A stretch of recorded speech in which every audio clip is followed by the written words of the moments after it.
It's July 14th, 2026, and on a Tuesday at 10:13 p.m.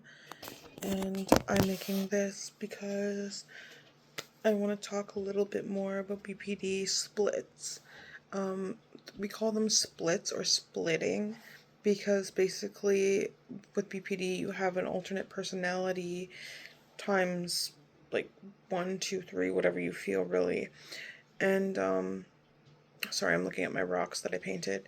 I'm losing focus.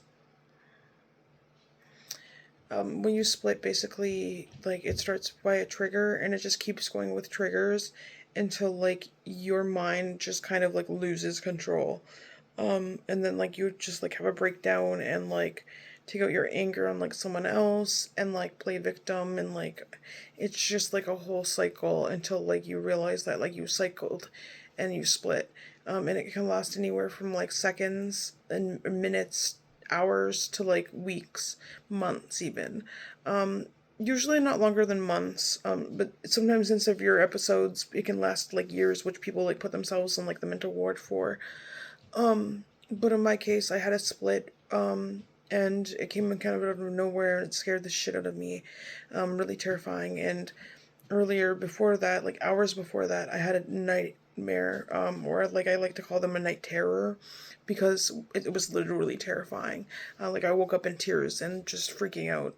I couldn't understand if it was reality or not, and then realized it was just a nightmare. So it's really tough having Bpd. I would never say that it's easy.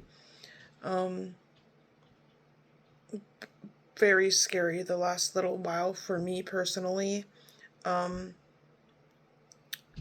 It comes and goes with my moods too, and I feel like a lot of mood swings. And then when I talk to my psychiatrist, he's like, okay, like, let's get you on, like, mood regulation meds. So I'm excited to try that, because I've had a lot of breakdowns over, like, literally nothing. And then what happens afterwards is I get self-abusive because I'm taking it out on myself that I decided to cry, and got emotional. And it's just, like, patterns like this that really drive me crazy because I don't really know how to, like, have control of these, like, these episodes, these emotions, and things like that. So I'm still in the process of, like, learning how to control them, but once I do, I plan to make another video about that and give, like, a little update and be like, okay, this is, like, what I've learned. But yeah, I'm having, like, a really hard time lately with a lot of my moods. My cat is playing with a tinfoil ball. But yeah, stay tuned for the next episode, I guess, or video, if you will. Skibbity Riz Edge, I am the one who goons, and I will see you next time. Alright, stay deadly, stay fly, my guy. Bye!